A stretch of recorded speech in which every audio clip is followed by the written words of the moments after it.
iPlus Training Solutionന്റെ പുതിയൊരു വീഡിയോയിലേക്ക് ഏവർക്കും സ്വാഗതം.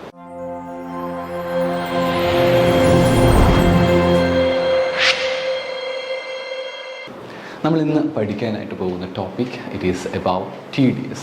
നമുക്ക് വളരെ പരിചിതമായിട്ടുള്ളൊരു വാക്കാണ് TDS എന്ന് പറയുന്നത്. പൊതുവെ TDSൽ നിന്നും ചോദ്യങ്ങൾ ചോദിച്ച് കാണാറുള്ളത് ആ റേറ്റാണ്, TDSൻ്റെ റേറ്റാണ് ചോദിച്ച് കാണുന്നത്. കാരണം നെറ്റിൻ്റെ പരീക്ഷയ്ക്കാണെങ്കിലും റേറ്റ് ഇപ്പം കുറച്ച് ഡെപ്തായിട്ട് ചോദിച്ച് കാണുന്നുണ്ട്. എനിവേസ് നമുക്ക് ആ കോൺസെപ്റ്റ് നന്നായിട്ടൊന്ന് മനസ്സിലാക്കി വെക്കാം. അതെല്ലാം ഒന്ന് അണ്ടർസ്റ്റാൻഡ് ചെയ്ത് വെക്കുക. കൂടുതൽ ഇമ്പോർട്ടൻസ് TDSന് കൊടുക്കാനായിട്ട് ശ്രദ്ധിക്കുക. TDS വിച്ച് മീൻസ് ആ ഒരു റേറ്റിന് മാത്രം ഇമ്പോർട്ടൻസ് കൊടുത്ത് ബാക്കി സ്കിപ്പ് ചെയ്ത് പഠിക്കണം എന്നല്ല പറയുന്നത്. എല്ലാം പഠിക്കണം, ബട്ട് ഇമ്പോർട്ടൻസ് കൊടുക്കേണ്ട ടോപ്പിക്സ് TDS പോലെയുള്ള കാര്യങ്ങൾ ആയിരിക്കണം. അത്രയും ഞാൻ ഉദ്ദേശിക്കുന്നുള്ളത് ഇന്ന്.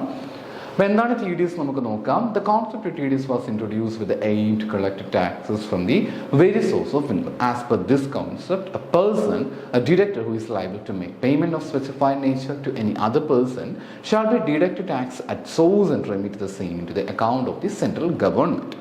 The deductee from whose income tax has been deducted source would be entitled to get credit of the income so deducted on the basis of Form 26A or TDS certificate issued by the deductor. Okay. എത്രയേ ഉള്ളൂ. ഞാനത് TDSൻ്റെ meaning കൂടെ പറഞ്ഞ് കാര്യം കൃത്യമായിട്ട് മനസ്സിലാക്കാനായിട്ട് പറ്റും. It is a measure in which a person who is on making payment of income responsible deducted tax from such income and to pay only net amount tax deducted called TDS shall be deposited with the government's treasury within the stipulated time. The payer will issue a certificate in the form 16 or 16A1 to the payee, and the payee will get credit for the TDS and his tax liability shall be reduced to that extent. In a nutshell, the provisions are merely a mode of collection of income tax and a check of the tax evasion through the proper control and information. Okay, let's say നമുക്കിത് ഞാനൊന്ന് വരച്ച് ഒന്ന് എഴുതി നമുക്ക് complete.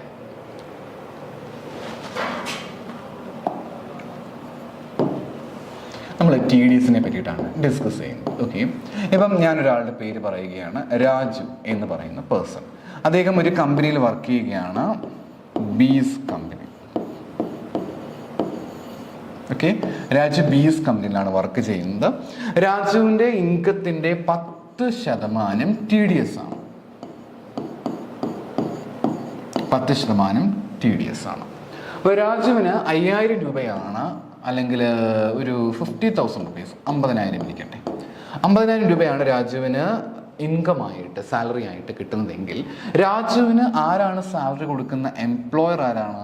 B ആണല്ലേ.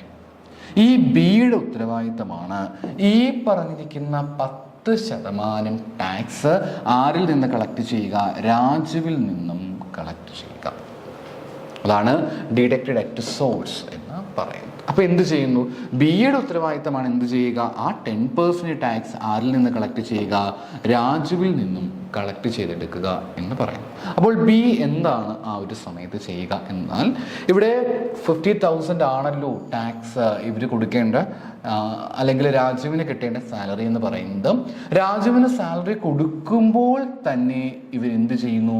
ഈ 10% പിടിച്ച്, അതായത് 50,000 10% എന്ന് പറയുമ്പോഴത്തേക്ക് എത്രയായിരിക്കും വരിക? It is 5,000. ആര് പിടിച്ചോളും? ആ സോഴ്സിൽ തന്നെ ഈ ബി കമ്പനി പിടിച്ച്, ബി കമ്പനി ആർക്ക് കൊടുക്കുന്നു? സെൻട്രൽ ഗവൺമെന്റിന്.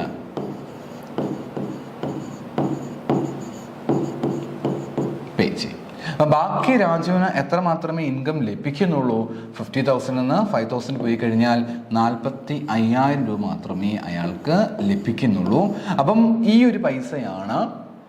അപ്പോൾ നമ്മൾ ഇങ്ങനെ ഈ ഒരു സാധാരണ രീതിയിൽ അങ്ങനെയല്ല ചെയ്യേണ്ടത്. സാധാരണ രീതിയിൽ രാജു എന്ന് പറയുന്ന വ്യക്തി ഒരു വർഷത്തിന് അവസാനമാകുമ്പോഴത്തേക്ക് അയാൾക്ക് എത്ര വരുമാനം ലഭിച്ചു അതിൻ്റെ ബേസിസിൽ റിട്ടേൺ ഒക്കെ ഫയൽ ചെയ്ത് അത് കണക്ട് ചെയ്തുകൊണ്ടാണ് അദ്ദേഹം ടാക്സ് അടയ്ക്കേണ്ടത്. എന്നാൽ ഇവിടെ നേരെ തിരിച്ചാണ് സംഭവിക്കുന്നത്, അല്ലേ? ഇവിടെ നമുക്ക് നേരെ ഓപ്പോസിറ്റ് ആയിട്ടുള്ള രീതിയിലാണ് കാര്യങ്ങൾ കാണാൻ സാധിക്കുക. അപ്പോൾ ഇവിടെ 45,000 മാത്രമേ ആർക്ക് ലഭിക്കുന്നുള്ളൂ? രാജുവിന് ലഭിക്കുന്നുള്ളൂ. അതുകൊണ്ട് രാജുവിനുള്ള ഗുണം എന്താണ്? രാജുവിനുള്ള ഗുണമെന്ന് പറയുന്നത് ഈ വർഷാവസാനമാകുമ്പോഴത്തേക്ക് ടാക്സ് കൊടുക്കേണ്ട, അല്ലെങ്കിൽ ഇൻകം ടാക്സ് മറ്റ് ഫയൽ ചെയ്യേണ്ട ഉത്തരവാദിത്വം രാജുവിനുണ്ട്.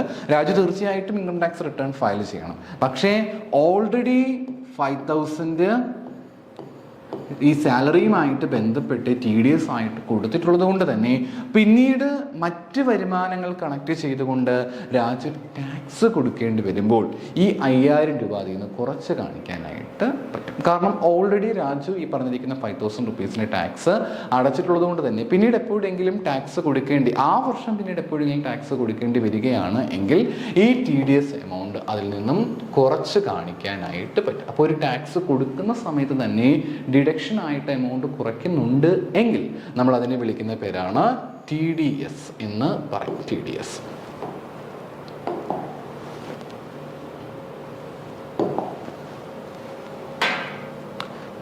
TDSന്റെ പ്രധാനപ്പെട്ട ലക്ഷ്യം 1-2 ലക്ഷ്യങ്ങളേ ഉള്ളൂ, ഒന്നും ചോദിച്ചു കണ്ടിട്ടില്ല. ഒന്ന്, പെട്ടെന്ന് ടാക്സ് പിടിക്കുവാനായിട്ട് കുറച്ചുകൂടെ എഫക്റ്റീവായിട്ടൊക്കെ TDS പിടിക്കാനൊക്കെയാണ് നമ്മൾ ഉപയോഗിക്കുന്നത്. ഞാൻ പറഞ്ഞല്ലോ ഓൾറെഡി 60 ഫോം 16, 16A1 ആയിട്ടാണ് ഈ പറഞ്ഞിരിക്കുന്ന TDSനെ കണക്ട് ചെയ്തുകൊണ്ടുള്ള കാര്യങ്ങളും എത്ര TDS പിടിച്ചു എന്നുള്ള കാര്യങ്ങളൊക്കെ വരുന്നത്. അപ്പം ഈ പറഞ്ഞിരിക്കുന്ന സർട്ടിഫിക്കറ്റ് മറ്റും ഉള്ളതുകൊണ്ട് തന്നെ പിന്നീട് ടാക്സ് കൊടുക്കേണ്ടി വരുന്ന സമയത്ത് ആ ഒരു പൈസ കുറച്ച് ടാക്സ് കൊടുത്താൽ മതിയായിരിക്കും. നമുക്കിനി ഓർക്കേണ്ട ചില കാര്യങ്ങൾ, ശ്രദ്ധിച്ച് പഠിക്കേണ്ട ചില കാര്യങ്ങളുണ്ട്. നമുക്കതിന് കൂടുതൽ കോൺസെൻട്രേഷൻ കൊടുക്കാം. ആദ്യം TDS on salary. Section 192 TDS on salary വരാറുള്ളത്. എന്താണ് നോക്കാം. ആരാണ് ടാക്സ് ഡിഡക്റ്റ് ചെയ്യേണ്ടത്? A person responsible for paying any income chargeable under the head salaries, employer required to deduct tax at source. ഇപ്പോൾ എന്നെ സംബന്ധിച്ച് ഞാനിപ്പോൾ നോക്കുകയാണ് എങ്കിൽ നോക്കുകയാണെങ്കിൽ ഞാനെപ്പോഴും ടാക്സ് കൊടുക്കേണ്ടതായിട്ട് വരിക. ഇപ്പം എന്നെ സംബന്ധിച്ച് നോക്കുമ്പോൾ ഞാനൊരു സ്ഥാപനത്തിൽ ജോലി ചെയ്യുകയാണ്. അപ്പോൾ ഞാനൊരു സ്ഥാപനത്തിൽ ജോലി ചെയ്യുമ്പോഴത്തേക്ക് എനിക്ക് സാലറി തരുന്നത് ആരാണ്? എൻ്റെ എംപ്ലോയറാണ് എനിക്ക് സാലറി തരുന്നത്. അങ്ങനെയാണെങ്കിൽ എൻ്റെ എംപ്ലോയറുടെ ഡ്യൂട്ടിയാണ് ടാക്സ് പിടിക്കുക അല്ലെങ്കിൽ TDS ആയിട്ട് പെർട്ടിക്കുലർ എമൗണ്ട് ഡിഡക്റ്റ് ചെയ്യുക എന്ന് പറയുന്നത്. ഇനി എപ്പോഴാണ് ഇത് ഡിഡക്റ്റ് ചെയ്യേണ്ടത്? സാലറിയുമായിട്ട് ബന്ധപ്പെട്ട് വരുന്ന ടാക്സ് എപ്പോഴാണ് ഡിഡക്റ്റ് ചെയ്യേണ്ടത്? എപ്പോഴാണോ എനിക്ക് സാലറി കൊടുക്കുന്നത് ആ സമയത്ത് തന്നെ ആ TDS പിടിച്ച് ബാക്കി വരുന്ന എമൗണ്ട് മാത്രം സാലറി ആയിട്ട് കൊടുത്താൽ മതിയായിരിക്കും എന്നാണ് ഇവിടെ പറയുന്നത്. ഓർത്ത് വെക്കേണ്ട വളരെ പ്രധാനപ്പെട്ട പോയിന്റ് എന്ന് പറഞ്ഞിരിക്കുന്നത് സെക്ഷനാണ്. സെക്ഷൻ 192 ഇതിനെപ്പറ്റി ഡിസ്കസ് ചെയ്യുന്നത്. സെക്ഷൻ 192 നമുക്ക് ഇതിനെപ്പറ്റി കാണാനായിട്ട് പറ്റുക. ഇനി റേറ്റ് ഓഫ് TDS നമുക്ക് നോക്കാം. The tax shall be deducted at average rate of tax computed on the basis of prescribed in the fourth in the financial year in which payment to the employees. ഓരോ financial year ആകുമ്പോഴത്തേക്കും TDSന്റെ റേറ്റിൽ വ്യത്യാസം നമുക്ക് കാണാനായിട്ട് പറ്റും. ആ വ്യത്യാസം അനുസരിച്ച് കൊണ്ട് ടാക്സ് കുറയ്ക്കേണ്ടതായിട്ട് വരും. എല്ലാ പ്രാവശ്യവും ഒരേ എമൗണ്ട് ആയിരിക്കത്തില്ല ടാക്സ് ആയിട്ട് കുറയ്ക്കേണ്ടി വരിക. The following point shall be kept in mind by the person responsible to deduct tax at source under section 192. Maximum exempted limit. There shall not be deducted if taxable salary is less than the basic exemption limit. തുച്ഛമായ amount മാത്രമേ salary കൊടുക്കുന്നുള്ളൂ. അയാളുടെ സാലറിയിൽ ശരിക്കും പറഞ്ഞാൽ ന്യായമായിട്ടും salary കൊടുക്കേണ്ട അല്ലെങ്കിൽ tax കൊടുക്കേണ്ടതായിട്ട് വരുന്നില്ല, അല്ലെങ്കിൽ ന്യായമായിട്ടും ഒരു എക്സംഷൻ കിട്ടുന്ന സാലറിയാണ് എങ്കിൽ നിങ്ങൾ വെറുതെ TDS കണ്ടുപിടിച്ച് ബുദ്ധിമുട്ടേണ്ട കാര്യമൊന്നുമില്ല. സ്വാഭാവികമായിട്ടുള്ള ടാക്സ് കൊടുക്കേണ്ടതായിട്ട് വരാറില്ല. അതുകൊണ്ട് തന്നെ നമുക്ക് ആ ഒരു എക്സംഷൻ ലിമിറ്റ് അതെല്ലാം ടാക്സിൽ തന്നെ പറയുന്നുണ്ട്. അതനുസരിച്ച് മാത്രം ടാക്സ് പിടിച്ചാൽ മതിയായിരിക്കും. Payment of tax by employer.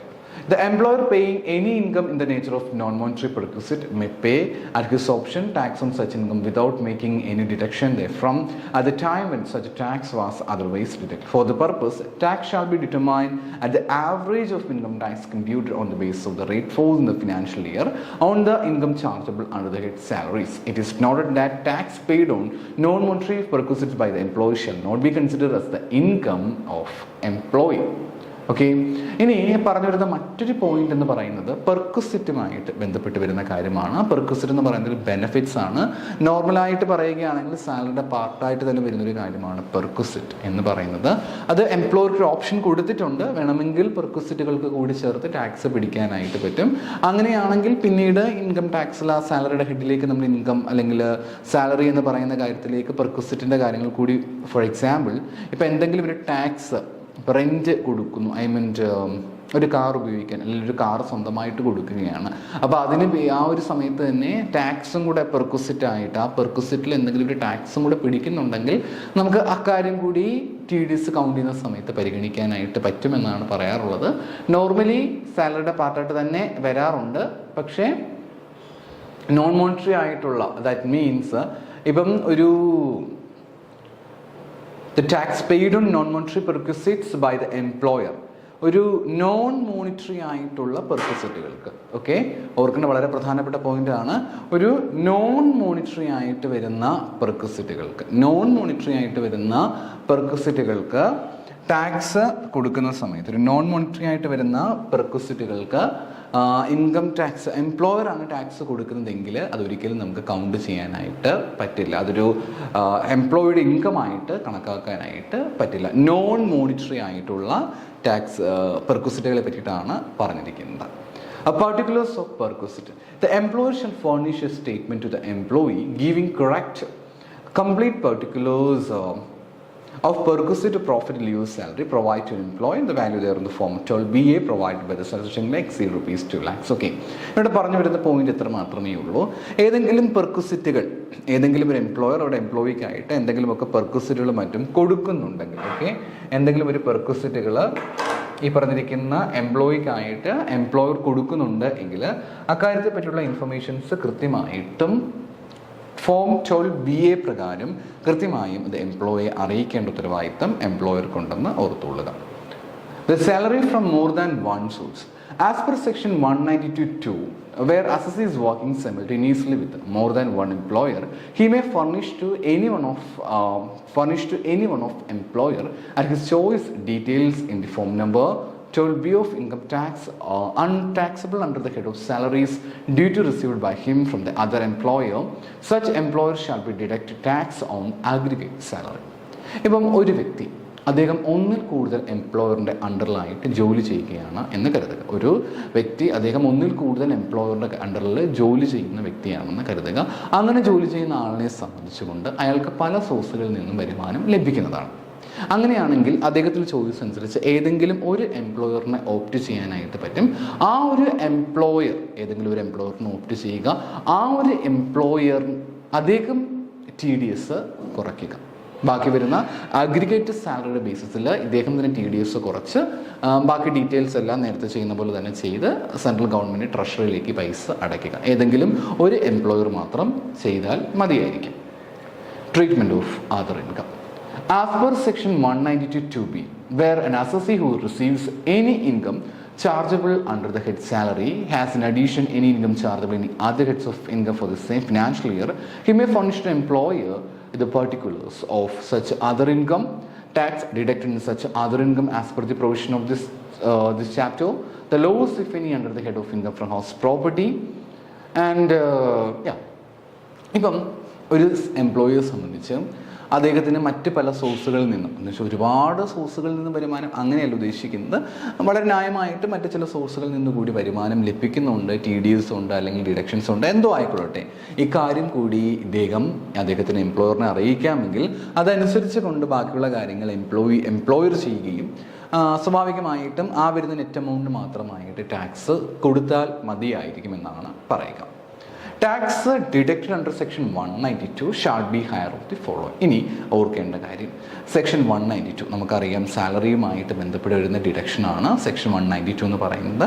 അപ്പോൾ സെക്ഷൻ 192 പ്രകാരം താഴെ പറയുന്നതിൽ ഏറ്റവും ഹയറായിട്ട് വരുന്ന എമൗണ്ട് വേണം ടാക്സ് ഡിഡക്ഷനായിട്ട് കൊടുക്കാൻ. താഴെ പറയുന്നതിൽ ഏറ്റവും ഹയറായിട്ട് വരുന്ന എമൗണ്ട് വേണം നമ്മൾ TDS ആയിട്ട് പിടിക്കാനായിട്ട്. ഏതാണെന്ന് നോക്കാം. ഒന്ന്, tax deductible from income from that would be so deductible if loss under the head income from house property, other income and tax deducted thereon had been taken into account. It's very important.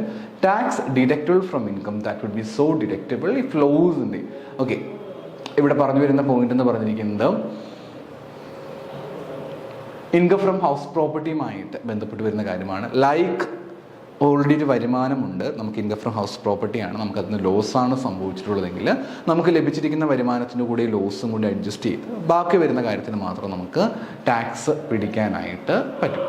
Tax deductible from income from the head of salaries that be so deductible if other income tax deducted thereon had not been taken into account. ഇപ്പോൾ സിമ്പിളായിട്ട് ഇത്രയും കാര്യങ്ങൾ മാത്രം ഓർത്തു വെച്ചാൽ മതിയായിരിക്കും. ഈ രണ്ട് കാര്യങ്ങളുണ്ട്. മീൻസ് ഇപ്പോൾ അദ്ദേഹത്തിന് ഹൗസ് പ്രോപ്പർട്ടി ലോസ് ഉണ്ടാവുകയാണെന്ന് കരുതുക. അങ്ങനെയാണെങ്കിൽ സാലറിയിൽ നിന്നും ഈ പറഞ്ഞിരിക്കുന്ന ലോസ് കൂടി കുറച്ച് ഒരു പെർട്ടിക്കുലർ എമൗണ്ട് നമുക്ക് കിട്ടുന്നുണ്ടെങ്കിൽ അതിലെത്രയാണോ അതിൻ്റെ ടാക്സ് നമുക്ക് കൊടുക്കാനായിട്ട് പറ്റും. ഇനി അത് കൂടാതെ നോർമലായിട്ട് നമ്മൾ സാലറീസ് വെച്ചുകൊണ്ട് മാത്രം നമ്മൾ കാര്യങ്ങളും മറ്റും ചെയ്യുന്ന സമയത്ത് അതിനെ കണക്ട് ചെയ്ത് വരുന്ന മറ്റ് അഡ്ജസ്റ്റ്മെൻറ്റുകൾക്ക് ശേഷം നമുക്കുണ്ടാകുന്ന എമൗണ്ടിൽ നമ്മൾ TDS പിടിക്കുകയാണ് എന്ന് കരുതുക. അങ്ങനെയാണെങ്കിലും ഈ പറഞ്ഞിരിക്കുന്ന രണ്ട് കാര്യങ്ങൾ ഏറ്റവും ഹയറായിട്ട് വരുന്ന എമൗണ്ട് ഏതാണോ ആ ഒരു പെർട്ടിക്കുലർ എമൗണ്ട് വേണം നമ്മൾ TDS ആയിട്ട് കൊടുക്കാൻ. അടുത്ത് TDS on payment from employees provident fund. എംപ്ലോയീസിൻ്റെ പ്രൊവിഡൻറ്റ് ഫണ്ടുമായിട്ട് ബന്ധപ്പെട്ട് വരുന്ന TDSനെ പറ്റിയിട്ടാണ് നമുക്ക് ഇനി നോക്കാനായിട്ടുള്ളത്. Who is responsible to deduct tax? ആരാണ് ടാക്സ് ഡിഡക്റ്റ് ചെയ്യാനായിട്ട് റെസ്പോൺസിബിൾ ആയിട്ട് വരിക ഈ ഒരു കേസുകളിൽ? The trustees of the Employees Provident Fund Scheme 1952 framed under Section 5 of Employees Provident Funds and Miscellaneous Provision Act 1952 and other person otherwise. Okay. ഇത്രയും വലുതായിട്ട് നമുക്ക് കണ്ടിന്യൂ ചെയ്ത് പോകണം, ഇത്രയും ഡീറ്റെയിൽഡ് ആയിട്ട് പഠിക്കണം എന്നില്ല. ഈ പ്രൊവിഡൻറ്റ് ഫണ്ട് ആക്ട് പ്രകാരം അല്ലെങ്കിൽ പ്രൊവിഡൻറ്റ് ഫണ്ട് സ്കീം 1952 പ്രകാരം ഒരു പേഴ്സണെ ഓതറൈസ് ചെയ്തിട്ടുണ്ടായിരിക്കും. ആ വ്യക്തി വേണം എന്ത് ചെയ്യാനായിട്ട്? ടാക്സ് ഡിഡക്റ്റ് ചെയ്യാനായിട്ട്, ടാക്സ് TDS മറ്റുമൊക്കെ കണ്ടുപിടിച്ച് ഗവൺമെൻറ്റിലേക്ക് ആ പൈസ അടയ്ക്കാനായിട്ട്. എപ്പോഴാണ് ഈ പറഞ്ഞിരിക്കുന്ന TDS അടയ്ക്കേണ്ടത്? എപ്പോഴാണോ PF കൊടുക്കുന്നത് ആ ഒരു സമയത്ത് വേണം നമ്മൾ എന്ത് ചെയ്യാനായിട്ട്? ഈ പറഞ്ഞിരിക്കുന്ന TDS കുറയ്ക്കാനായിട്ട് ചെയ്യേണ്ടത്. Tax is deducted on. എന്ത് കാര്യത്തിലാണ് അല്ലെങ്കിൽ എമൗണ്ട് നമുക്ക് കുറയ്ക്കാനായിട്ട് ഉള്ളത്? PFുമായിട്ട് ബന്ധപ്പെട്ട് വരുന്ന പേയ്മെൻറ്റിൽ എന്ത് കാര്യത്തിലാണ് നമുക്ക് ആ എമൗണ്ട് കുറയ്ക്കാനായിട്ടുള്ളതെന്ന് നമുക്കിനി നോക്കാനുള്ളത്. The accumulated balance due to an employee participate in recognised provident fund includable in this total income owing to the not applicability in the provision of rule 8 part A of the 4th schedule. Rule 8 part A of the 4th schedule provides the accumulated balance due to becoming payable to employee participant recognized provident fund shall be exempted. Okay. ഇവിടെ പറഞ്ഞു വരുന്ന point ഇത്രയേ ഉള്ളൂ. The accumulated balance due to an employee participant in a recognized provident fund including total income. Simple ആയിട്ട് പറയുകയാണെങ്കിൽ section rule 8 and part A. Rule 8 and part A എന്ന് പറഞ്ഞിരിക്കുന്നത് provident ഫണ്ടുമായിട്ട് connect ചെയ്ത് വരുന്ന ഒരു റൂളാണ്. എസ്പെഷ്യലി റെക്കഗ്നൈസ്ഡ് പ്രൊവിഡൻറ്റ് ഫണ്ട്, അതിലെ എംപ്ലോയീസിൻ്റെ contributions, participations പോലെയുള്ള കാര്യങ്ങളാണ്. അപ്പോൾ അത് ആപ്ലിക്കബിൾ ആയിട്ട് വരാത്ത സിറ്റുവേഷൻസിലാണ് നമുക്ക് എന്ത് ആവശ്യമായിട്ട് വരുന്നത്? ഈ TDS മറ്റുമൊക്കെ നമുക്ക് കുറയ്ക്കേണ്ടതായിട്ട് വരാറ് ഉള്ളത്. ഇനി അവിടെ എന്താണ് ഈ പറഞ്ഞിരിക്കുന്ന റൂളിൽ പറഞ്ഞിരിക്കുന്നത് നമുക്ക് നോക്കാം. ചില എക്സംഷൻസിനെ പറ്റിയിട്ടാണ് ഇവിടെ കൊടുത്തിട്ടുണ്ട്. Rule 8 of part A of the 4th schedule which provides accumulated balance due to and becoming payable to an employee participating in recognized provident fund shall be exempted. ചില കാര്യങ്ങൾ അദ്ദേഹത്തിന് എക്സംഷൻസ് എംപ്ലോയീസിന് കിട്ടും. അതിനെ പറ്റിയിട്ടാണ് ഇവിടെ കൊടുത്തിരിക്കുന്നത്. നമുക്ക് നോക്കാം. If he has rendered continuous service with his employer for a period of 5 years or more, 5 വർഷത്തിൽ കൂടുതലായിട്ട് ഒരേ എംപ്ലോയിക്ക് തന്നെ വേണ്ടിയിട്ട് ഇദ്ദേഹം വീണ്ടും ജോലിയിൽ ഏർപ്പെടുകയാണ് എങ്കിൽ, if though he has not rendered such a continuous service, the service has been terminated by the reason of the employee's ill health, by the contraction or discontinuance of employee's business or other cause beyond the control of employee. എന്നാൽ ഞാൻ പറഞ്ഞല്ലോ 5 വർഷം വരെ ഒരേ എംപ്ലോയറിനെ തന്നെ serve ചെയ്യുന്ന situations, ചില സാഹചര്യങ്ങളിലൊക്കെ ചിലപ്പോൾ 5 വർഷം കണ്ടിന്യൂസ് ആയിട്ട് സെർവ് ചെയ്യാൻ പറ്റാതെ പോകും. ഒരുപക്ഷെ എംപ്ലോയീസിൻ്റെ ബാഡ് ഹെൽത്ത് കണ്ടീഷൻസ് വെച്ചിട്ടായിരിക്കാം, അല്ലെങ്കിൽ എംപ്ലോയറുടെ ബിസിനസ് തകർന്നു പോകുന്നതുകൊണ്ടായിരിക്കാം, അല്ലെങ്കിൽ കോൺട്രാക്റ്റുമായിട്ട് ബന്ധപ്പെട്ട് വരുന്ന കാര്യങ്ങളെ കണക്ട് ചെയ്തുകൊണ്ടായിരിക്കാം. എന്തുകൊണ്ടും ആയിക്കൊള്ളട്ടെ, സ്വാഭാവികമായിട്ടും ആ ഒരു ബിസിനസ്സിൽ എൻഡ് സംഭവിക്കാനുള്ള സാധ്യതയുണ്ട്. ആ ഒരു 5 വർഷം എന്ന് പറയുന്ന കണ്ടിന്യൂസ് സർവീസ് ഒരു പക്ഷേ എംപ്ലോയിക്ക് ഫുൾഫിൽ ചെയ്യാൻ പറ്റാതെ വന്നേക്കാം. പക്ഷേ ഈ റീസൺസ് വെച്ചുകൊണ്ടാണെങ്കിലും എക്സംഷൻസ് ക്ലെയിം ചെയ്യുവാനായിട്ട് പറ്റും. If on the cessation of his employment, the employees obtain employment with any other employer to the extent of accumulated balance due and becoming payable to him is transferred to his individual account in any recognized provident fund maintained by such a other employer. Okay? ഇനി ഓർക്കേണ്ട കാര്യം, if on the cessation of his employment, അയാളുടെ ജോലിയിൽ ജോലിയുമായിട്ട് ബന്ധപ്പെട്ട അയാളെ പുറത്താക്കുകയാണ്. ആ സിസേഷനുമായിട്ട് ബന്ധപ്പെട്ടുകൊണ്ട് the employees obtain employment with any other employee. അദ്ദേഹം ഇന്ന് പിരിഞ്ഞു പോവുകയാണ്. അതിനുശേഷം അദ്ദേഹം എന്ത് ചെയ്യുകയാണ്, മറ്റൊരു എംപ്ലോയറിലേക്ക് ജോലിക്ക് വേണ്ടി ശ്രമിക്കുകയാണ്. അദ്ദേഹത്തിന് ഇവിടെ ജോലി ലഭിക്കുകയാണ്. To the extend the accumulated balance due and becoming payable to him is transfer to his individual account in any recognised provident fund maintained by such other employer. അങ്ങനെയാണ് എങ്കിൽ അദ്ദേഹത്തിന് മുൻപേ ഉണ്ടായിട്ടുള്ള, അദ്ദേഹം പാർട്ടിസിപ്പേറ്റ് ചെയ്തിട്ടുള്ള റെക്കഗ്നൈസ്ഡ് പ്രൊവിഡൻറ്റ് ഫണ്ടിലെ മറ്റൊരു എംപ്ലോയറുമായിട്ട് ബന്ധപ്പെട്ട് വരുന്ന RPF എമൗണ്ട് വേണമെങ്കിൽ പുതുതായിട്ട് വരുന്ന ആ ഒരു പുതിയ എംപ്ലോയർ ക്രിയേറ്റ് ചെയ്യുന്ന RPF ട്രാൻസ്ഫർ ചെയ്യാനായിട്ട് പറ്റും. ആ ട്രാൻസ്ഫർ ചെയ്യുന്ന എമൗണ്ട് വേണമെങ്കിലും എക്സംഷൻസ് ആയിട്ട് അദ്ദേഹത്തിന് ക്ലെയിം ചെയ്യുവാനായിട്ട് പറ്റുമെന്നാണ് ഇവിടെ പറയുന്നത്. Tax point: if the accumulated balance paid to an assessee is exempt, then the tax is not required to be deducted. It's very very important point. അപ്പോൾ ഇങ്ങനെ വരുന്ന ആ ഒരു പ്രൊവിഡൻറ്റ് ഫണ്ടുമായിട്ട് ബന്ധപ്പെട്ട് വരുന്ന കാര്യത്തിന് ഓൾറെഡി എക്സംഷൻസ് ഉള്ള ഐറ്റംസ് ആണ്. നമ്മൾ 3 പഠിച്ചു കഴിഞ്ഞു. അങ്ങനെ ഓൾറെഡി എക്സംഷൻസ് ഉള്ള കാര്യമാണെങ്കിൽ അതിന് നിങ്ങൾ പിന്നീട് ടാക്സ് ചാർജ് ചെയ്യേണ്ടതോ അല്ലെങ്കിൽ ടാക്സ് ഡിഡക്റ്റ് ചെയ്യേണ്ട യാതൊരു കാര്യവുമില്ല. കാരണം ഇത് ഓൾറെഡി എക്സംഷൻസ് ഉണ്ട്. ഇത് നിങ്ങൾ ഓർക്കേണ്ട കാര്യം, ഓരോന്നിൻ്റെയും പ്രധാനപ്പെട്ട കാര്യങ്ങൾ, അതിൻ്റെ റേറ്റ് തുടങ്ങിയ കാര്യങ്ങൾ, സെക്ഷനാണ് എപ്പോഴും ചോദിച്ച് കാണുന്നത്, സെക്ഷനാണ് എപ്പോഴും എക്സാമിന് ചോദിക്കുന്നത്. മറ്റുള്ള കാര്യങ്ങൾ നമ്മളൊന്ന് മനസ്സിലാക്കി വെക്കുക. സെക്ഷൻസിന് കൂടുതൽ ഇമ്പോർട്ടൻസ് കൊടുക്കുക, റേറ്റിനും കൂടുതൽ ഇമ്പോർട്ടൻസ് കൊടുക്കുക. TDS റേറ്റ് നമുക്ക് നോക്കാം. 10% TDS ആയിട്ട് കൊടുക്കേണ്ടി വരുന്നത്.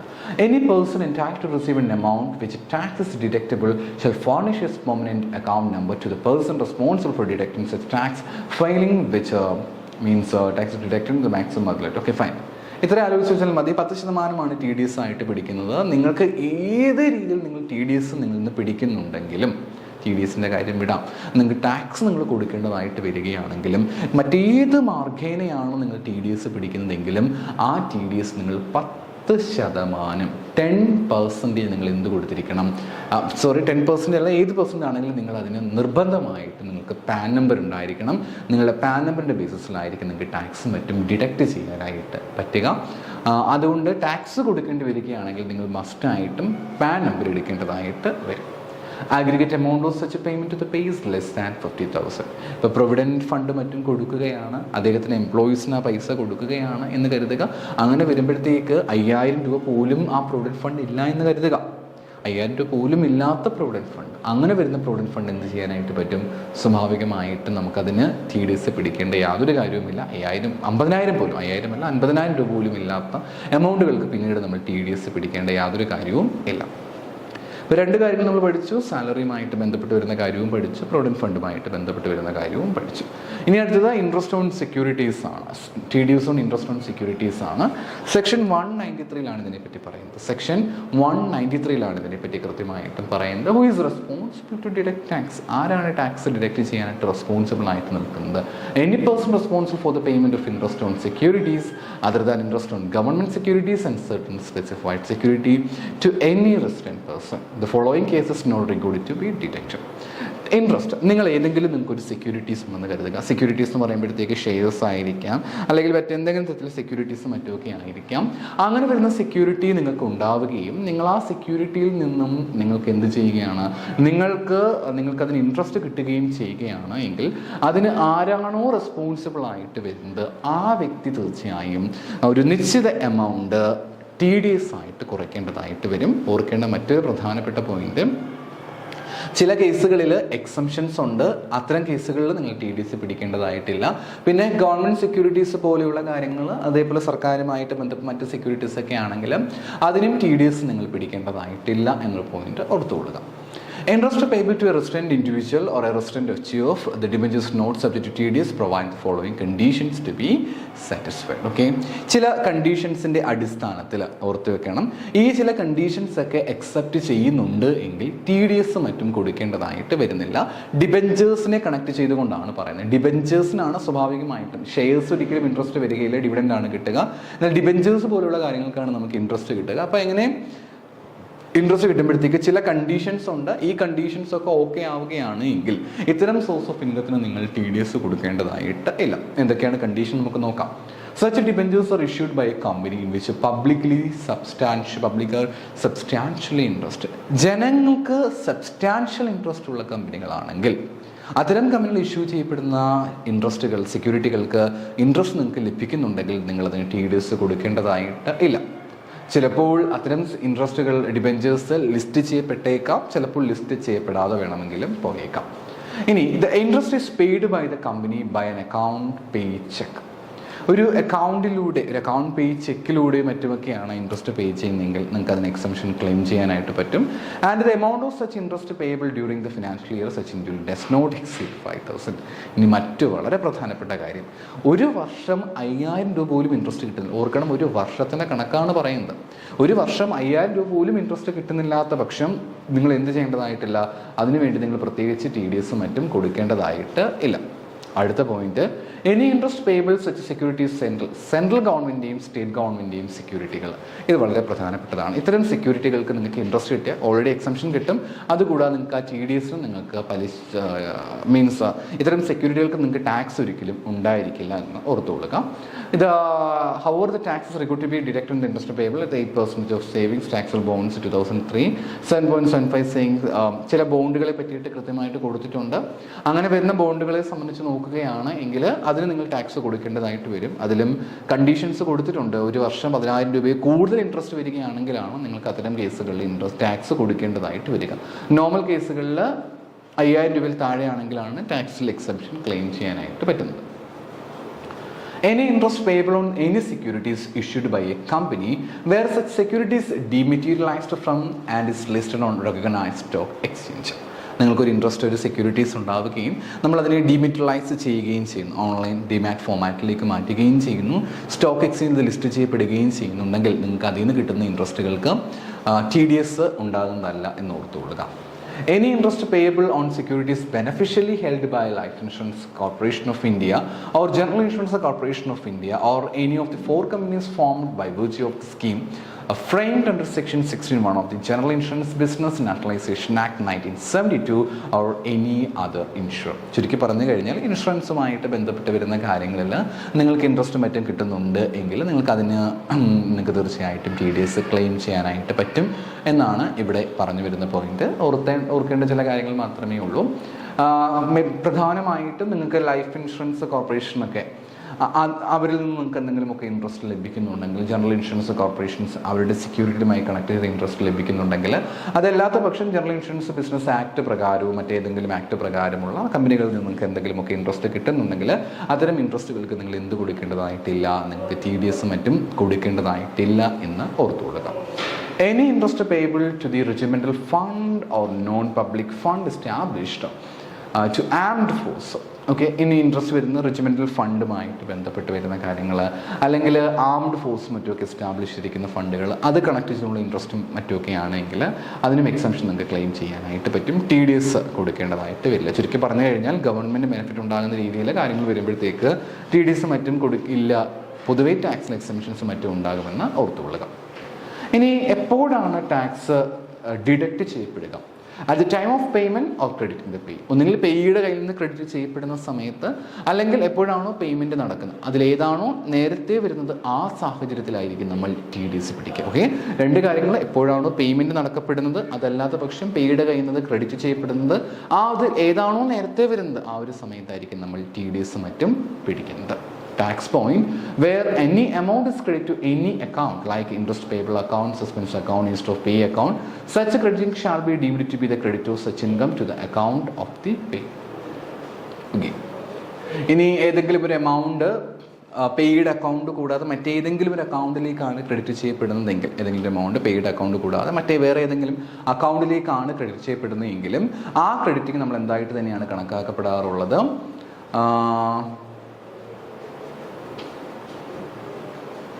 നമ്മൾ ഉറപ്പായിട്ടും അതിനെയും ഡീംഡായിട്ട് TDS അത് പെയ്ഡ് ഇൻകമായിട്ട് തന്നെയാണ് ട്രീറ്റ് ചെയ്യപ്പെടാറുള്ളത്. TDS നോർമലി 10% ആണ്, സർചാർജ് ഇല്ല, ഹെൽത്ത് ഇൻഷുറൻസ് അങ്ങനെയുള്ള കാര്യങ്ങളൊന്നുമില്ല. From 14th May 2020 to 31st March 2021 വരെ 7.5% ആയിരുന്നു. പക്ഷേ നോർമലി ഇപ്പോൾ 10% ആണ് നമുക്ക് TDS ആയിട്ട് ക്ലെയിം ചെയ്യാൻ പറ്റുക. മറ്റൊരു വീഡിയോയുമായി നമുക്ക് വീണ്ടും കാണാം. Thank you.